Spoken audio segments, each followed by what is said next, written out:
Good morning friends, कैसे हो आप सभी। वीडियो अच्छी लगे तो लाइक कमेंट जरूर करें। तो जगत दीदी की देवरानी के बारे में बात करेंगे। वट सावित्री का सच बता दिया तो लोग बोलने लगे कि वो जगत दीदी को नीचा दिखाना चाहती थी, इसीलिए सच्चाई बता रही हैं, जबकि ऐसा कुछ था नहीं। फिर भी उनको लोग ट्रोल कर रहे हैं, कुछ रिएक्शन वाले ट्रोल कर रहे हैं।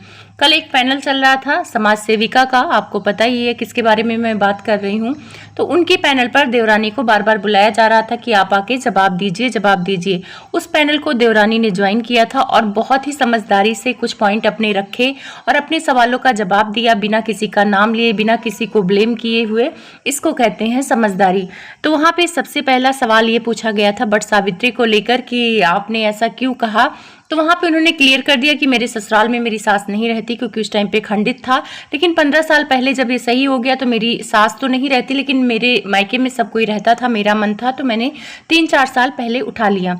यहाँ पे बहुत सारे लोग आपत्ति उठा रहे थे कि मायके में क्यों जाके रहती हैं, मायके में क्यों व्रत कर रही हैं। तो आप लोग को पता होना चाहिए कि वो अपने मायके से 2 बहनें हैं, उनके भाई नहीं है, तो अपने माँ बाप को देखभाल करना उनका फर्ज बनता है। जब बेटा नहीं है तो बेटी ही बेटा बन के सेवा भाव करेगी। और रही बात व्रत जब ससुराल में नहीं होता है तो मायके में जाके कर लिया, तो उसमें क्या गुनाह कर दिया। बहुत सारे रिएक्शन वाले इस बात पे सवाल उठा रहे थे। उस पैनल को ज्वाइन करते हुए कंचन जी ने कहा, अब देवरानी नहीं बोलूंगी भाई, उनका अपना नाम है, उस नाम से हम लोग बुलाएंगे। तो कंचन जी ने कहा कि आपने भी समाज सेविका को बोला कि आपने भी मुझे बहुत डराया धमकाया है। तो समाज सेविका ने उस बात के लिए सॉरी बोला। शायद उनको अब फील हो रहा होगा कि जगत दीदी के बेचारी पना में वो भी आ गई थी, और जगत दीदी के बेचारी पना में तो पूरी जनता आई हुई है और बहुत सारे अंधभक्त अभी भी आए हुए हैं। तो वहां पे उन्होंने कहा कि जगत दीदी ने मुझे जो जो बताया, महिला आयोग में जो जो कंप्लेन किया, उसी के हिसाब से मुझे पता था और मैंने आपको फोन किया। वहां पे कंचन जी ने एक बात बोली कि मेरे पति सीधे साधे हैं और कोई भी फोन महिला आयोग से आएगा तो डर जाएगा। और भाई ससुराल वाले तो आजकल डर ही जाते हैं, क्योंकि बहुएं बहुत ज्यादा झूठा आरोप लगा देती हैं, दहेज का आरोप लगा देती हैं, कुछ भी लगा देती हैं, घरेलू हिंसा, सास ससुर देवरानी, कुछ भी लगा सकती थी। और जगत दीदी तो लगाने में माहिर है। तो जगत दीदी से तो भाई डरेगा, क्योंकि उनके हस्बैंड नहीं थे, उनका केस भी मजबूत था। अगर वो रो के थाने में कुछ भी कह देती तो ये लोग जेल चले जाते। तो डरना तो बनता है। वहां पे इनको डराया धमकाया समाज सेविका ने और ये लोग डर गए और वीडियो भी डिलीट कर दिया देवरानी ने, जिसमें उन्होंने अपनी बात रखी थी। उसके बाद से ये डर डर के ब्लॉग बनाती थी। बहुत दिनों तक तो इन्होंने ब्लॉग ही नहीं बनाया। एम जी ने पूछा कि आप पर एक आरोप लगाया था कि आपने अपने सास के मुंह से रोटी छीना, तो उसका भी उन्होंने जवाब दे दिया कि भाई अगर मैं रोटी छीनती तो आज मैं रोटी बना के नहीं खिला रही हूँ, आज तक मैं उनके साथ हूँ। तो ये बात पॉइंट की है कि अगर इनकी देवरानी इतनी बुरी होती ना तो उनके पास मायके वाला घर है, वो अपने मायके जाके अपने पति को लेकर रह सकती, क्योंकि जो मायके की प्रॉपर्टी है इन्हीं बहनों को मिलेगी। 2 बहन है कि 3 मैं कंफर्म नहीं हूँ, पर बहनों को ही मिलेगी। और सास ससुर को अकेला छोड़ के वहां जाके आराम से रहती, लेकिन वो अपने सास ससुर के साथ आज भी निभा रही हैं। इसका मतलब समझदार है, इसी से पता चल रहा है। दूसरा ये कि उनके दिए हुए कपड़े उन्होंने अपने बच्चों को नहीं पहनाए, उसको भी उन्होंने क्लियर किया कि बड़ा बेटे के लिए जो कपड़ा था बड़ा था तो कैसे पहनाती, अभी भी बड़ा आता है, लेकिन बेटी का तुरंत पहनाया था। और ब्लॉग देख लीजिए जगत दीदी का, तो उसमें भी जगत दीदी का झूठ बोला गया। तीसरा एमजी ने सवाल किया था कि आपको आरोप था कि जगत दीदी का कमरा आप बंद करके रखी हैं। तो इस आरोप को भी उन्होंने बोला कि अभी भी उनका कमरा बंद है, सब कोई अपना अपना कमरा बंद करके रखता, उन्होंने भी अपना कमरा खुद बंद करके रखी हैं और सास उनके जाते ही बंद करके रख देती हैं। तो इस बात का मैं आपको जवाब दूंगी, जब जगत दीदी पहली बार गई थी तो सास ने ही चाबी खोला था और सारा सामान वैसे का वैसे ही रखा था। जगत दीदी की चूड़ी, फोटो, जगत दीदी ने खुद बोला कि मेरे सामान को किसी ने सही से करके रखा भी नहीं, जो सामान जैसा था वहीं पड़ा था। और हम लोग को भी हैरानी थी कि इनका डर इतना कायम था कि इनके सामान को किसी ने हाथ नहीं लगाया। नहीं तो हम लोग भी गांव वाले घर पे नहीं रहते, सास वगैरह कमरा देखती हैं, उसमें रहती हैं, सामान इधर का उधर कर देते हैं और हम लोग बोल भी नहीं सकते। लेकिन जगत दीदी का डर देखो। तो इनके कमरे से देवरानी का क्या लेना देना। आप लोगों ने, पूरी पब्लिक ने देखा कि उस कमरे में इन्हीं का सामान है और जैसे का तैसा सामान रखा हुआ है। तो फिर अगर ये देवरानी को इस टॉपिक से डरा धमका रही थी, फोन करवाया था, तो सोच लीजिए जगत दीदी कितनी बड़ी वाली हैं। उस कमरे वाला पॉइंट तो जगत दीदी ने अपने ब्लॉग में खुद ही क्लियर कर दिया कि मेरा कमरा कोई नहीं छुआ, ऐसे का ऐसे पड़ा है। तो आप समझ सकते हैं कि देवरानी को फ़ोन करा के धमकाने की इनकी क्या ज़रूरत थी। पता है धमकाने की मेन वजह थी जगत दीदी का उनका चैनल बनाना। उन्होंने चैनल बना लिया, अब इनको लग रहा था कि कहीं मेरा नाम का प्रयोग करके वो आगे ना बढ़ जाए और मैं पीछे रह जाऊं। तो इसी डर से ये इतना खेल रची कि इनको दबा दिया जाए, महिला आयोग में जाके मैं फ़ोन कर दूं, करवा दूं कि मेरे साथ ये लोग ऐसा ऐसा कर रहे हैं, देवरानी ऐसा कर रही हैं। एक चीज़ आप लोग नोटिस करना, ये अपने सास ससुर पे इल्ज़ाम नहीं लगा रही थी जगत दीदी, देवरानी पर लगा रही थी, क्योंकि चैनल तो देवरानी ने बनाया था, सास ससुर तो चैनल बनाए नहीं थे। और कोई चैनल इनके घर में बना ले ये इनको बर्दाश्त नहीं है। अब भाई बना लिया है तो मजबूरी है, जाएं कहाँ।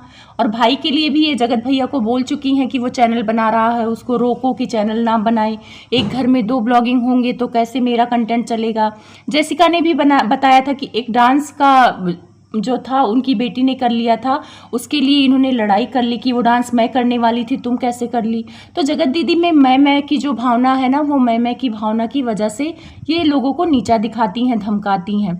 तो देवरानी से मेन प्रॉब्लम यही है। और रही बात हक हिस्सा का, तो हक हिस्सा तो भाई जगत दीदी की बेटी का है, उनको मिलेगा, कोई नहीं ले पाएगा। देवरानी ने एक बात ये भी बोली कि ये भी बोला जाता था कि मेरे 5 मिनट में जितने व्यूज़ आएंगे उतना 24 घंटे में भी तुम्हारे व्यूज़ नहीं आएंगे। इस पे एमजी ने कहा कि हाँ ये उनकी स्वभाव है, वो ऐसी बातें करती हैं।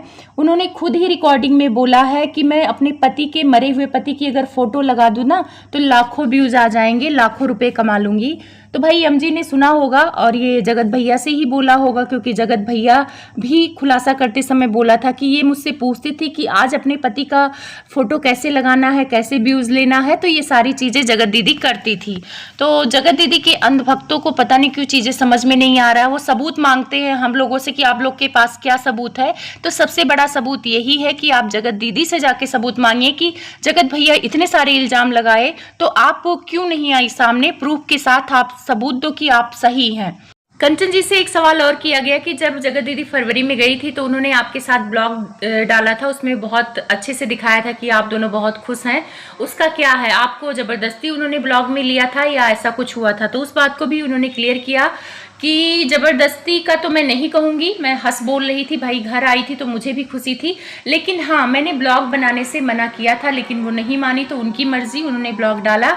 तो लोगों ने सवाल किया कि आपने भी बनाया था, आपने ब्लॉग क्यों नहीं डाला? तो उन्होंने कहा कि हाँ मैंने कुछ क्लिप शूट की थी पर मेरा मन नहीं हुआ डालने का, क्योंकि जब ये पहली बार आई थी तो मैं इतनी खुशी से ब्लॉग बनाया था, मैं बहुत खुश थी इनके आने पर, लेकिन इन्होंने मुझे ब्लॉग डालने से मना कर दिया। अब आप लोग यहीं पे देखिए जगत दीदी की चालाकी, उनको कितना जलन है कि अगर वो ब्लॉग डाल देंगी तो मेरा ब्लॉग कैसे मिलियन में जाएगा, क्योंकि ससुराल वाला ब्लॉग बहुत ज़्यादा ही गया था जगत दीदी का, मिलियन से भी ज़्यादा गया था। तो अगर देवरानी भी डालती तो देवरानी भी उस टाइम पे फेमस हो जाती।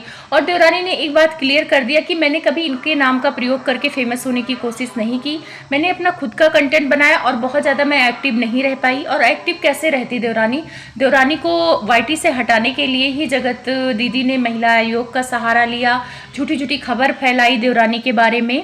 सास ससुर के बारे में आप लोग ज़्यादातर ये होता है, देखा गया है बहुओं के केस में कि वो सास ससुर पे आरोप लगाते हैं, देवरानी और इन सबों पे आरोप नहीं लगता है। लेकिन यहाँ पे सास ससुर को किनारे कर दिया गया है और देवरानी को ही टारगेट किया जा रहा है, क्योंकि देवरानी से ही इनको खतरा है। एक चीज़ इन पे और सवाल हो रहा था कि आप बच्चों को मिलने नहीं देती हैं या बच्चों में भेदभाव करती हैं। तो उन्होंने भी इस बात को क्लियर किया कि जब बेटी को बोला जा रहा था कंट्रोवर्सी में तो मैंने आवाज़ उठाई थी, मुझे बच्ची से प्यार है और रहेगा, और मेरे भी बच्चों को मैंने कभी नहीं रोका है मिलने से उनसे। तो ये सरासर वो गलत इल्ज़ाम लगा रही हैं। तो देवरानी ने बहुत अच्छे से अपना सारा पॉइंट क्लियर किया। और जो आज तक लोगों के मन में सवाल था कि देवरानी और जगत दीदी का क्यों नहीं बनता है, 36 का आंकड़ा क्यों है, तो यही वजह है, मेन वजह यही है कि उन्होंने चैनल बना लिया था। जगत दीदी को डर था कि घर की बातें कहीं बाहर ना आने लगे, मेरा सच कहीं खुलने ना लगे, क्योंकि मैंने देवी का जो अवतार लिया है वो कहीं देवी वाला अवतार कहीं चला ना जाए, कहीं अगर सच्चाई सामने आ जाएगी, क्योंकि घर में 2 ब्लॉगिंग हो जाती है तो कुछ ना कुछ चीज़ें बाहर आ जाती है। जैसे जगत भैया के घर में इतने सारे लोग ब्लॉगिंग करते हैं तो उन लोग का कुछ ना कुछ बात बाहर आ ही जाता है, एक लोग छिपाते हैं तो दूसरे लोग सामने ला देते हैं। तो वैसे जगत दीदी को भी था। तो समाज सेविका ने भी देवरानी से माफ़ी मांगा और कहा कि आप इतनी समझदार हैं, बिना एक पक्ष जाने मैंने आप पर आरोप लगाया, आपको डराया धमकाया, उसके लिए मैं माफ़ी चाहती हूँ।